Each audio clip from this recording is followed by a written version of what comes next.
All right, JC, take it away.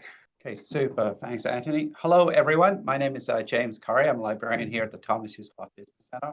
I have the great pleasure to have Noel Del Del Laco. Delaco. I always mess it up. Sorry, that's me. But she's the founder of National Prom. Uh, Operation Prom National Network. She's been doing this for a good 20 years. She provides, or her entity nonprofit provides free prom dresses and tuxedos to people who need it. She'll give you a whole spiel about that, but she's based in Westchester. She's also the current entrepreneur in residence at Iona University up in Westchester County. And she had previously was the chair of the School of Business at the College of Westchester. And she's done a lot of virtual workshops for ourselves. And she's appeared on a slew of different media from CNN to Fox to NBC, et cetera, et cetera. But before I turn it over to her, I do have a few housekeeping rules. The library uses Zoom, but does not own Zoom. Zoom has its own privacy policy that my colleagues will shortly put on the chat screen. Please read that section that refers to third-party library service providers. The Q&A feature is enabled, so if you have a question or comment, just put it in there. And closed captioning is enabled for those who need it. And lastly, today's event will be recorded and sent to everyone within 24 hours. I'm actually off tomorrow, but I will send it tonight. So, without further ado, welcome aboard, Noel, again. Thank you. Thanks so much, James. And yes, you're off tomorrow because it's your birthday. Happy birthday. Yeah. Thank And you. thanks for having me back here. Thanks to everybody at the New York Public Library for having me back. I think this is about my fifth workshop related to the nonprofit industry. I find that these workshops run really well, especially when you ask your questions. I'm happy to answer any specific questions you have related to the nonprofit industry, grants, and fundraising. So please feel free, and I'll pause throughout the presentation to answer any questions that you might have. Can you see my screen? I think you can. It's Okay. not in presentation mode, but I will put it in presentation mode. Beautiful. And it's very slow today. Let's try that again. Like myself. All right, how's that? It looks like that's how we're. Let me see if I can Still make it presentation mode. I mean, still. There we go. There we go. Is that better? That looks good? That's fine. Okay. All right. So just a little bit of information about me. And like James said, I'm the current entrepreneur in residence at Iona University. I've been working in the college higher education industry for about 15 years. And about 22 years ago, I started the nonprofit organization Operation Prom National Network. This is an organization that provides free prom dresses and tuxedos to students in need. I started the organization here in Yonkers, New York, and it quickly expanded into other areas around the Metro NYC area, also in New Jersey, Connecticut. Now we have locations in 10 states, just about 10 states across the US. We are a 100% volunteer-run organization, which is fairly unique, considering a lot of other nonprofit organizations do have high budgets and pay salaries, and we do not. But I'll explain a little bit more as we go through the presentation and answer any questions that you might have. So we'll start off by talking about money and an introduction to grants. Of course, though, you may be new to the nonprofit industry. You may have just recently started your nonprofit, or maybe you're thinking about starting a nonprofit organization. So you really cannot apply for any grants until you are established. We're in New York here, so an incorporation in New York State. And then you do need to apply. After you're approved through New York State as a nonprofit organization, you do need to go through the IRS to become 501c3 and get your tax exemption letter. So once you get your tax exemption letter, then you're able to apply for grants. Some people, though, do ask, can I do some small fundraising while I'm waiting for my 501c3, while I'm waiting for my tax exemption? The answer is yes, you could do some small fundraising initially to help with your startup costs, But anybody that gives you any type of donation, you must keep a record and provide a receipt once you get that 501c3. So again, I'll answer any questions that you may have related to that a little bit later on. So what are grants and what can they be used for? So grants are funds to support your nonprofit organization. There are differences between restricted and unrestricted grant funds. So when you are applying, you want to make sure that you're reading through the proposal and determining if this grant has a restricted use or unrestricted. Unrestricted, generally speaking, is a little bit harder to get because with unrestricted grant funds, you can pretty much use that money for anything, including salaries, rent, and whatever things your organization might need. A more specific grant that's restricted may be only used for a program. So when you're writing that proposal, when you're completing that grant application, you are going to have to provide information about that program or project. Who awards grants? Foundations, corporations, government, and where can I find these grants? So a lot of research is needed. I speak with a lot of people in the nonprofit industry. Yes, larger organizations have development teams, they have grant writers. They're really, spending time researching and making connections so they can apply for grants. But if you're just starting out, expect to spend a decent amount of time yourself or with your board researching for grants that fall under the category in which your nonprofit is in. So, whether that be food insecurity, education, disaster relief, employment, the economy, environmental reasons, you want to look for grants that are specific to that. And again, researching grants, consider for profit companies with similar missions and interests, connect with your local community groups and government agencies, research online, grant searches by the areas that you serve, services that you offer, resources, products that you supply. You can also use the New York Public Library's website. James, maybe you could talk a little bit about that, about researching for grants through the Yeah. NYPL. There's a Yes, we have database. we have the Mhm. foundation directory, so it's available here and a number of other major research libraries within the New York Public Library system. So if you want, you can definitely come here on site. We're located on East 40th and Fifth Avenue. Great. Yeah. And I think that's really helpful because that foundation directory, you can do, a lot of searching through that to really find those grants that are specific to your nonprofit industry. But again, there might be local community groups that are giving away grants. Again, this is usually done, annually, but sometimes you can find some community groups and some corporations that have ongoing giving that they're doing throughout the year. So you'll want to check the websites, look for deadlines, create a calendar, use an Excel spreadsheet or something that's going to help you track all of the grants. Grant eligibility and writing. Again, like I said before, larger nonprofit organizations may have a development team. They might have several grant writers that they use. But if you're just starting out and it's you and your board, maybe some volunteers, you really need to strategize on how you're going to write these grants. And again, doing some research and maybe reading through some past grants can help you. You're going to need a lot of information for grants, mission that your organization's mission and the services that you provide. What will the funding be used for? And what is your annual budget?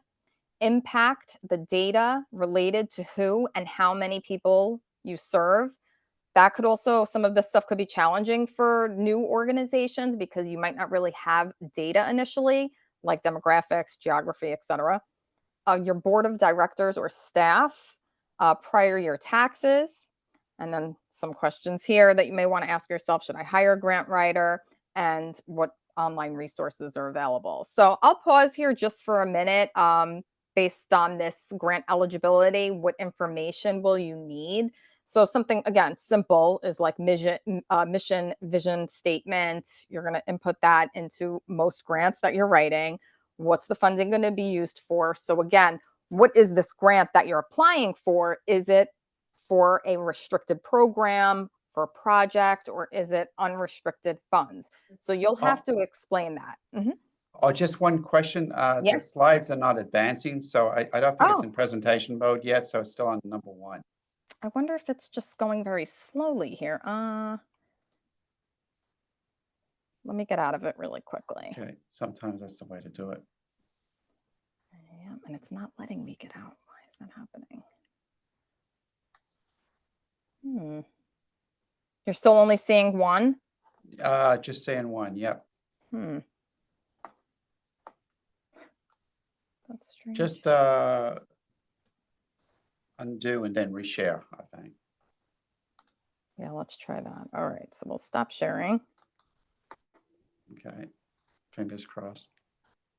Are there any questions in the meantime? That was the questions. The okay. slides are not moving and the slides are not advancing. And yes, for Lily, this is going to be replayed and being copied. So a copy will be sent to yourself and everyone else that's on this call today. Okay, let's try this way. How about that? See, and it's not in presentation mode. That's the only thing.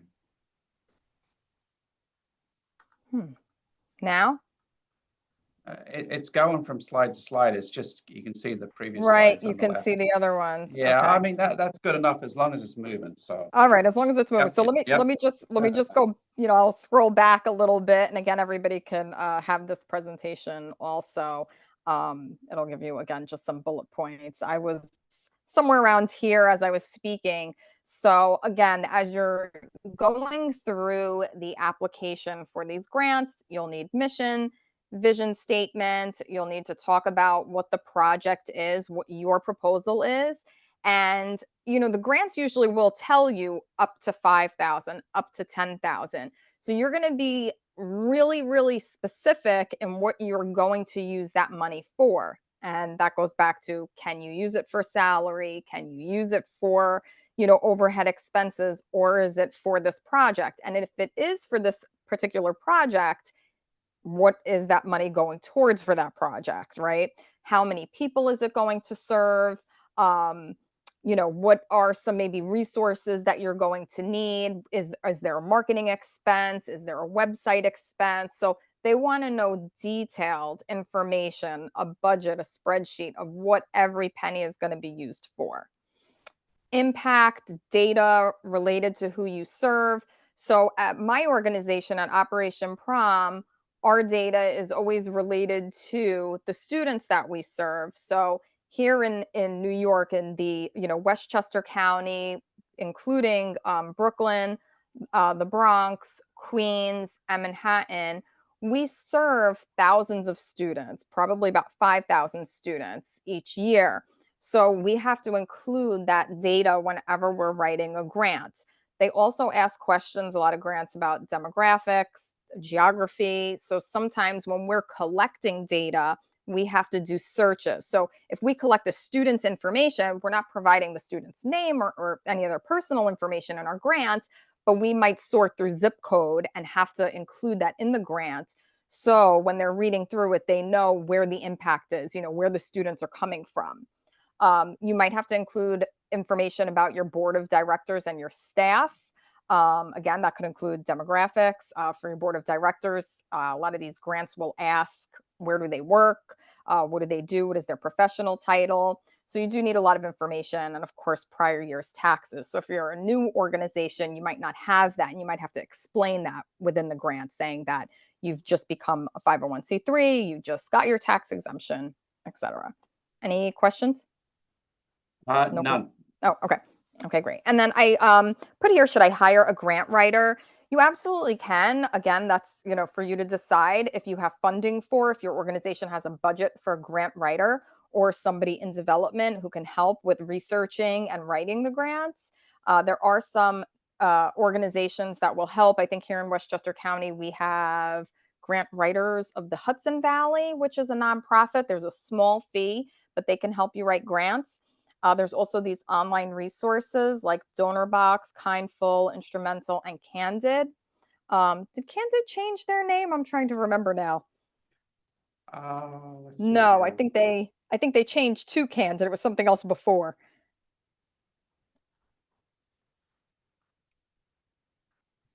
Okay. And then grant tracking and reporting. So there's a lot of software that's also available to nonprofits. And if you have funding, if you have money in your budget for software, that could be really helpful.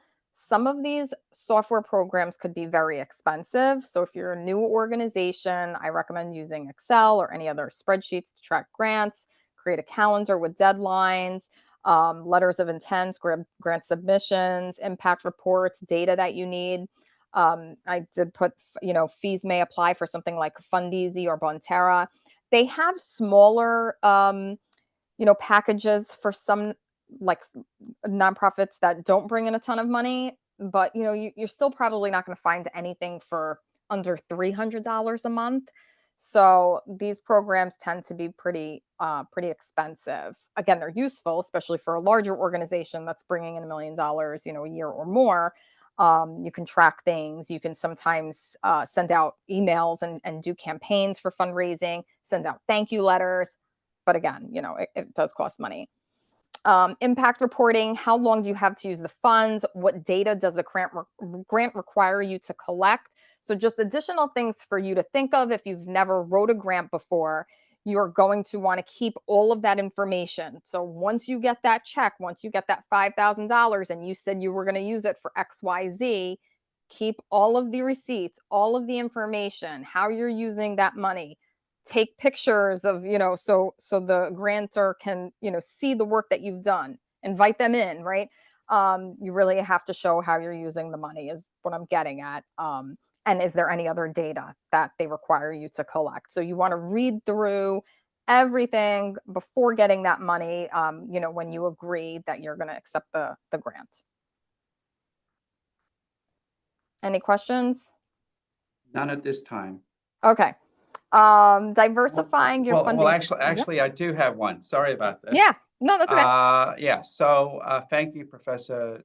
How do I have a question regarding conceptual misunderstanding between nonprofit versus government grant writing? Oh, yeah. Okay, hopefully I'm answering this the right way. So government for like if you're writing a grant for government funds, you still have to go through the research of what the government wants in the grant proposal. So am I getting that right with the I believe so. Okay, right. Because I mean, a government organization is not going to write a grant proposal. So if a nonprofit is writing a grant proposal for government funds, a lot of times the government's going to put out RFPs, right? So if you go to, I'm here in Westchester County. If I go to Westchester County's website and I look at the requests for proposal, there are currently right now some RFPs out there that are for nonprofit organizations to apply. So you'd have to read through all the requirements, everything that they need, all the documentation, fill out the application, and then submit it to Westchester County, New York City, whoever it is. Does that make sense? Yep. Thank you. Okay. And then just some other things to think about, because as you're thinking, oh, I need to write a grant, I need, $25,000 to run this program. Where else can you look for money? Not just grants, right? So corporate donors, going back to, what is the mission and the vision of your organization? For mine, it's Operation Prom. We're a fashion related nonprofit. So a lot of our corporate donors are in the fashion industry. So it's important for you to kind of find that connection and see what companies have the same mission and vision that you do. And it could be some other types of companies too, but typically that's where you want to start. Government funds, other partnerships, community partnerships, events and sponsorships. That's really important. So I get asked a lot about fundraising events these days in this challenging economy, which I feel like I say all the time, at least the past couple of years. Fundraising has gotten a little trickier and hosting events has gotten a little bit more expensive. So you may want to get together with your board and kind of think of some other ideas and things that you can do outside of the box to fundraise. Over here, I have listed legislative grants. So also not just, at the federal level, but look at your local politicians, what legislative grants, the assembly, local, mayor's offices, see what kind of grants or funding they might have available. In-kind donations could also be really helpful to your organization. What are some other resources that you need? Will product donations enhance and support your programming and services? Can space or storage be donated? That's something that we're always dealing with as a clothing organization. We always need storage and space. And it is really challenging to try to find something that's affordable or even free. But again, looking for those in-kind donations can really help your organization. Sponsorships from local businesses for galas, golf outings, and other fundraising events, silent and online auctions, connect with corporations, and reach out to their charitable giving departments, their philanthropy departments, and see what they might be able to do to help your organization. I'm planning a nonprofit gala for another organization next month in October. And right now we're finding that sponsorships on the lower level are coming in quicker. So the nonprofit that I'm working with has a high ask of $20,000. And for $20,000 at the gala, you're getting a table for 10, you're getting all of your logo, all of the marketing, on print, digital, on banners. You're getting a lot for $20,000, but we're not really seeing those big donations come in this year. And this is an organization that's been around for, gosh, over 25 years. So, again, I think it's just the economy. And then there's other levels, 10,000, 5,000, but we're seeing a lot of the 2,500, the 1,500, and they're coming in not as quickly as we'd liked. But again, I think everybody's kind of holding on to their checkbooks a little bit tighter this year, and giving a little bit less. Also, in terms of these like events, a lot of times people will ask me, well, what should I charge for a ticket price? Some big galas I see, tickets going for $500-$600 per person. Again, is that your clientele, right? So depending on your organization, you know who your donors are. Are they people who can afford $500 or $600 a ticket? Or are they the people that could afford $100 or $200 a ticket? And then, of course, you have to find the right venue that's going to be able to work with you. Typically, any events on the weekends are going to be very, very expensive. It's like having a wedding. So usually nonprofits will have their events midweek. Wednesday nights and Thursday nights are pretty common. And you really don't want to pay, too much per head if your organization has to guarantee, a per person price of $75 a person. Think about all the other work that's involved, right? On top of that $75. So you're probably going to want to start your ticket prices somewhere between 175 and 200 for a general admission ticket. Any questions coming in? I'll pause. Yes, Okay. we have the person that asked that question before. The person said, thank you for the answer. So that was great. And can we attend the October Gala? You can attend the October Gala, absolutely. So that is here in Westchester County in White Plains. It's for the Women's Enterprise Development Center. A little plug for them. Their website is WEDC Biz. That's WEDC Biz, BIZ.org. And, again, researching other nonprofit organizations could be really helpful for you just to get ideas, right? It doesn't have to be direct competition, but just to get other ideas. If you head over to their website and go to the event page, you'll see all of the sponsorship listings and what you get with the sponsorships. You could see the ticket prices and, learn from that. So I would definitely research some other nonprofit organizations and see what they're doing. Super. Thank you. Yeah. Any other questions? Not at this point.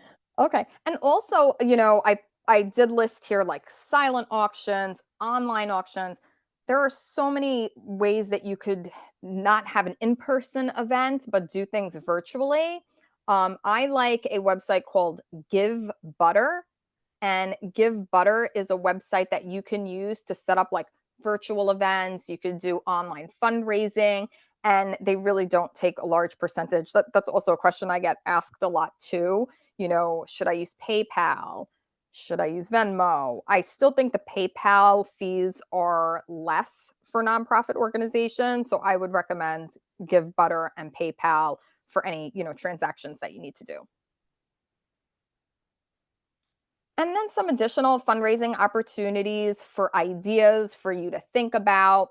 Again, unrestricted funds, money that you could use towards anything, individual private donors and small businesses. You want to let them know exactly, what you're fundraising for and why it's important, right? So when you're sending out your end of the year annual appeal letters, put that information in there. Tell that story that was really impactful this year and send that to all of your individual private donors and small businesses, and the ones that you're trying to reach.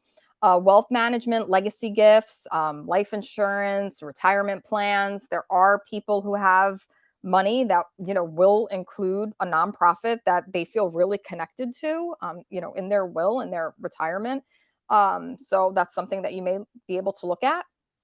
Again, online donations, fundraising platforms, and website integrations. Make sure that your website is able to accept donations and that it goes through, a payment provider like a PayPal or a GiveButter.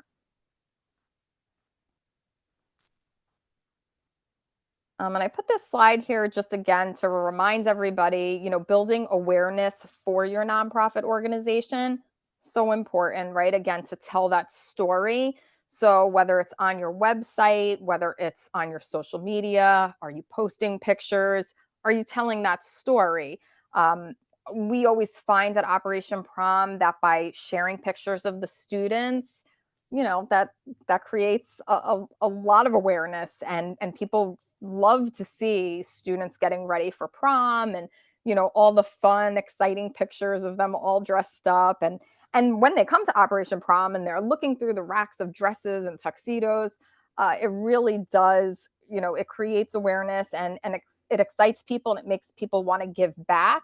So make sure through your photos you're telling the story. If you're not great on video, some people don't like to be on video. Find somebody who can be, right? Find a volunteer who's really passionate about your organization, or a board member who can talk a little bit about it, and post those pictures and get those testimonials, and make sure you're sharing that. Do that also with newsletters. Make, the picture the first thing that people are going to see. And then when they scroll down, there's that link where they could make a donation. Any questions? None at this point. None at this point. Okay, wow. Well, that was my last slide. I could talk a little bit more if anybody has any specific questions related to a nonprofit that they're working with, a nonprofit that they started, if there's a specific industry, whether it be related to children and teens, education, um, animals, food, healthcare. If anything, what we could do is I could sort of share the foundation directory. Yeah. Have you used it before, Noel? I Obviously. have. Yes, I Yeah. have So used the foundation directory before, and really it is very helpful. It's just, I think again, like today and in this economy, it's really hard to navigate what's the right thing. And especially when a nonprofit is first starting out, they're not really sure what they're eligible for or not. okay. So what I'll do is I'll just show the audience. So if you Sure. just I'll get stop out of here. sharing Yep. that, and this way people can get a feel for exactly what this database can do for you. So Yeah. I don't know why it's going so slow that I can't get out. okay, Okay. here we go. Stop Good. share. I just have to get to the right page. Give me 1 second. 1 second. All that.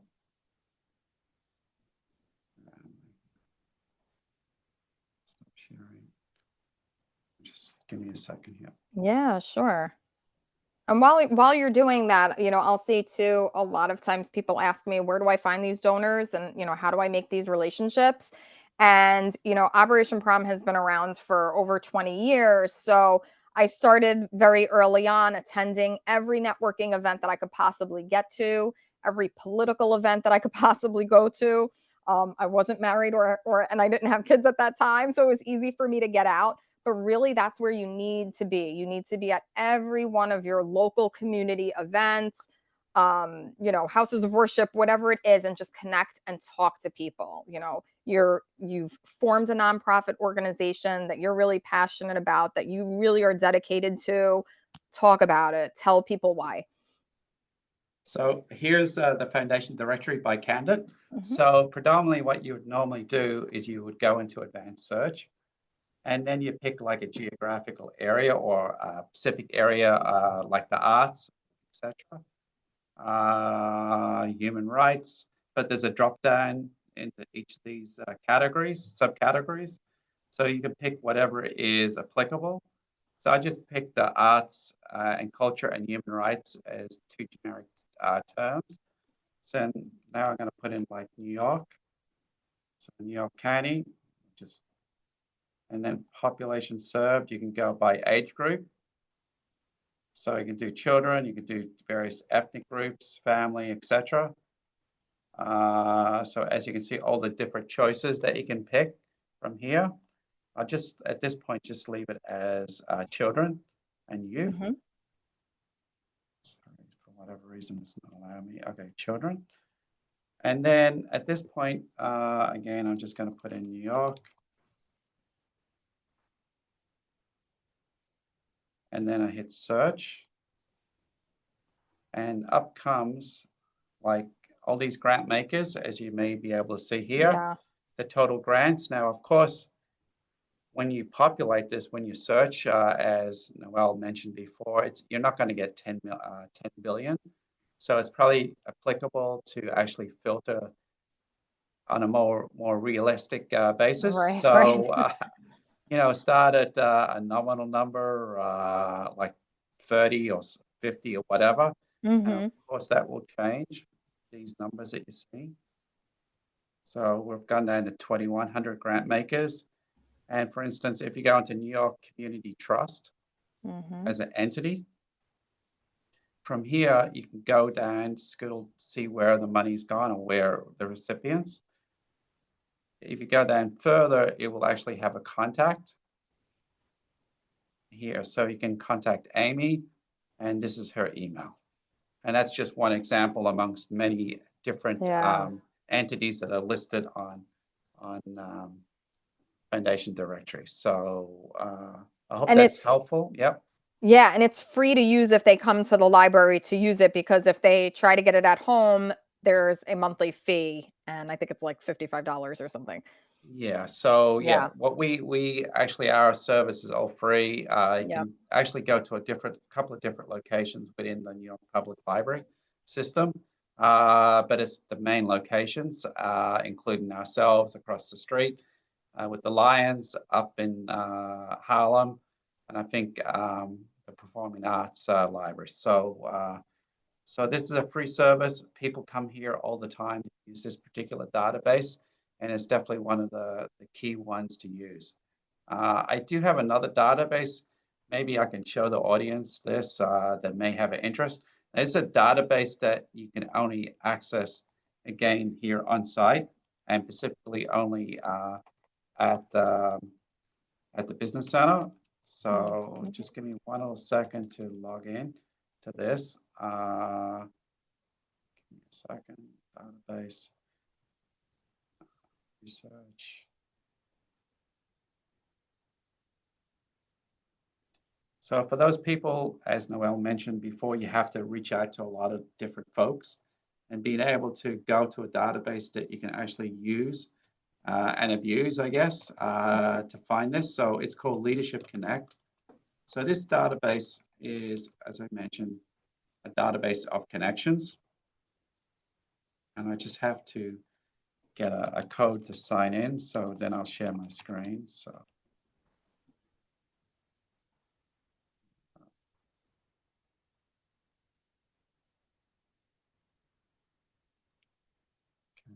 sure. Okay, now I'm going to share my screen. Am I here? Stop sharing. Can you see this particular Yep. Explore? Okay. Mhm. So for instance, you can look up a lot of different folks on this. So if I go into like Department of Education, for instance, now this is getting a little bit overall, a little bit more involved. So you get Department of U.S. Education. If I put in Florida or New York, New York, New York. This is a State Department.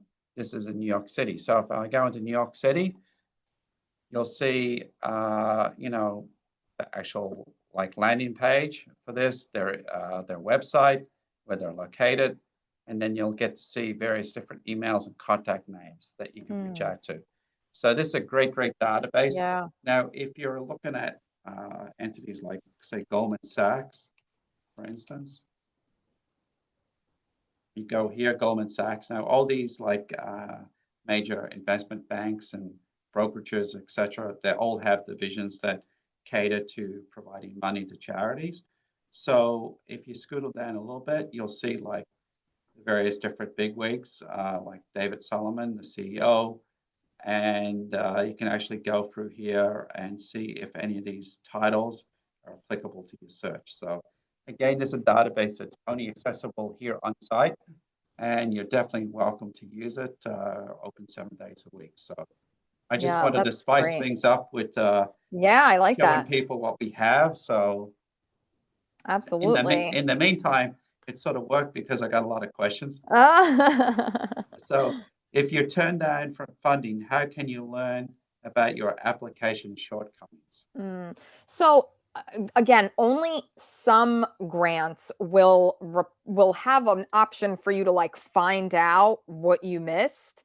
So if you get declined from a grant and there's somebody that you could reply back to, you can certainly ask like, thank you so much for the opportunity. Would you be able to spend a little time with me at your convenience to kind of share exactly like where we missed the mark? And they may be able to give you some insight. Another thing I would say is if you know that they were giving money out March 1st or something, go to their website and see who they list that they are actually awarding the money to, and that'll help give you that, oh, okay, they gave this money to XYZ organizations, let me see what they do, what they applied for, and that could help you for the next go around. You could try again. Super. Very good. Thank you. We have nonprofit resources for education-based programs. I guess she's looking for foundation directory. Would that be? Yeah, I think foundation directory would be really good for education based. Again, depending where your nonprofit is located, definitely look within your community, small businesses, and see who's available maybe to partner with, and maybe they have some grants or just it doesn't have to be a grant. It could just be fundraising or sponsorship money that they want to give. Yeah. This person's asking about event space. The thing is with the library, we have like spaces here on site. We do have a big program room on the 7th floor of this building. I think it's an exceptionally costly venture. Mm, I don't know if nonprofits get a break. I don't have anything to do with that. But mhm. if you just Google event space or space rental at NYPL, you should be able to find a link. And of course, there's a slew of other venues and whatever Right. around, from hotels to different pubs to whatever else, that do have event space. But again, there's also Knights of Columbus, there's churches, there's Right. various different places that you can sort of reach out to. In life, if you don't ask, you don't receive. And if you wait for an answer to come to you, you'll never get it unless you knock the door. Yeah. So Yeah. Natasha, I hope that's helped in some way. You can always schedule a consultation with us if you have any further questions. Just go to the business center and look up consultations, and we can help you a little bit. And also, Uh, just because I always wear my nonprofit legal hat at the same time, just make sure that your organization has insurance. Anytime you're planning an event, 10 out of 10 times, the venue space is going to ask you for proof of insurance, a certificate of insurance to show, that you have liability coverage. Exactly. So where I used to work up in Pleasantville at the library there, Hmm. when we would have a situation with somebody renting space, we always ask for insurance. Right. So that's definitely on call. So do you have to use NYP or can I use a library at Westchester? Uh, Mm, well, the thing is with us is we have this database. You would have to Google your local library. So again, I worked in Pleasantville, Mount Pleasant Public Library for 10 years. Each of the 38 libraries within the system are unique. They're separate. So you would have to contact each of them. Some may have access to that database, but if you go to Westchester Library System, and just put in and put the word "and" foundation directory, you could definitely take a look. As a suggestion, also, certain colleges may have reciprocal agreements, so you get Right. like a Metro card from your local library, and see if you can actually utilize foundation directory at, say, Pace or Iona or whatever college that's close to you, NYU. And thanks for the information and advice for fundraising for small business. Thank you for that. And Adrian said thank you. So no further questions at this point. Okay, I thought of one other thing that I just wanted to share too, because when you're in this very beginning process of searching for money and grants, there are sometimes these grants that look like they're contests, and they want you to make your supporters or donors like vote for you and things like that. Just be a little weary of those. Some even ask for application fees. They could be like $10 or $20 or maybe even a little bit more, but I would just be weary and not to really consider those, to be quite honest. I've seen a few. Exactly. Read the small print, as they would say. Yeah, yeah, yeah. And again, if it's not a legitimate like nonprofit offering like foundation money or something like that, I would skip. Yep, yep. And because you'll be in trouble with the man, Yeah. tax man or tax woman, and be in front of the judge with the white wig. So, okay, is it mandatory to have a gala once a year if you have a 501(c)(3)? No, no, galas aren't mandatory, and you don't have to call them a gala. That it could just be like our annual fundraising event. But again, example, through COVID, we couldn't have any type of fundraising event, so we did a lot of virtual workshops. We had like these virtual events. We did, I think we did a raffle online. So, you can supplement in other ways. Galas are expensive, so you could definitely do some other things. Yeah. And what's a good source to view examples of prior applications? Prior like grant Yeah. applications.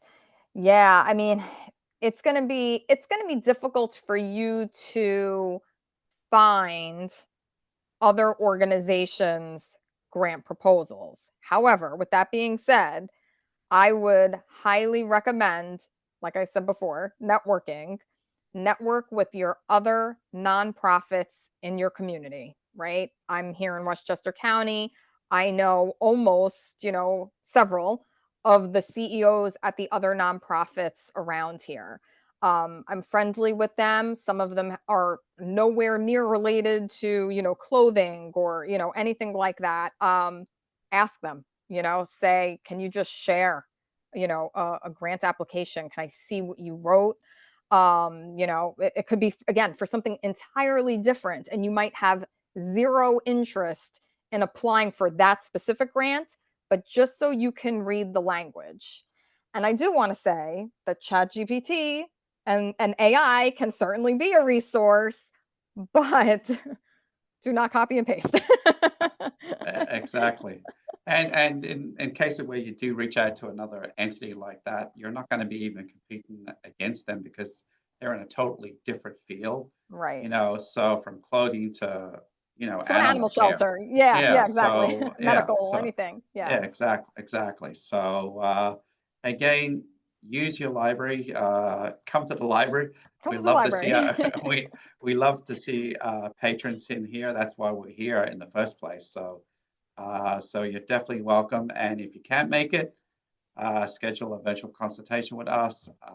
We'll have Noel back again a couple of times next year, which we're looking forward to. Of course, she's been a regular for the last three plus years. So I really, Yeah. really appreciate every time she's come on, and her programs are always well attended and a lot of engagement with the patrons so that are watching. So do all no, not all Manhattan libraries have the same access. There's No. only like a few different libraries. So I did put in a link in the chat before, and it mentioned like the different locations that's available, Foundation Directory, and it's basically the Sportsman Building, that's where the Lions are. The Performing Arts Library at Lincoln Center.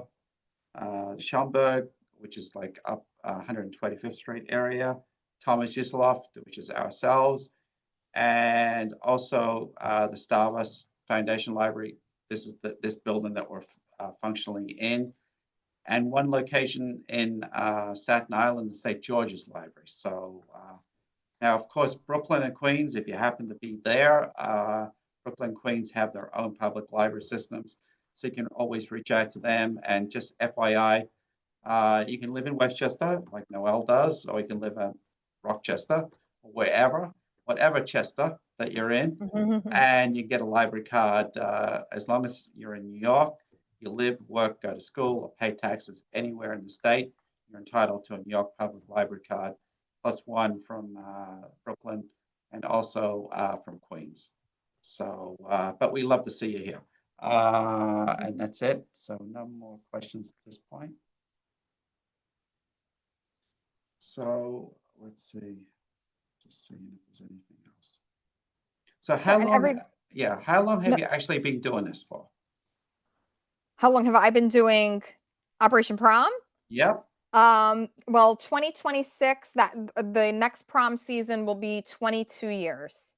22 years. 22. Yeah, That's 22 absolutely years. amazing. Yeah, and really, like I keep saying through these years, all this time of being in the nonprofit industry, you meet so many amazing people that are in the industry as well, and small business owners, people that are working at, large corporations, just keep networking and meet with people and talk to them about what you do and what you're passionate about. And you just never know who you're going to find that's going to also be supportive of your nonprofit. Exactly. So you'd be surprised. I meet people constantly, and it's like just recently I had a program with somebody, and that person was able to meet another presenter that I interacted with, and they were able to, connect and stuff like that. So, and that person's from Connecticut, and this other person's from Brooklyn. So, it's amazing. Life brings you in touch with so many different folks. So it sure does. Yeah. So at this point, we don't have any further questions. But Noel, I just want to say thank you so much for another great program. Oh, no, thank you. Thanks for everybody who tuned in. And if, they have any questions for me when they get the presentation, feel free to reach out. If you have any specific questions, I'd be happy to help you in your nonprofit. Super. So I just want to say thank you again to my colleagues in the background that are putting all this, the questions and making sure everybody connects. Thank you so much as always. And until the next program, I just want to say cheerio from the New York Public Library and New York City. And Noel, we'll see you next year. Sounds great. Thanks, everybody. Okay. Cheerio. Bye.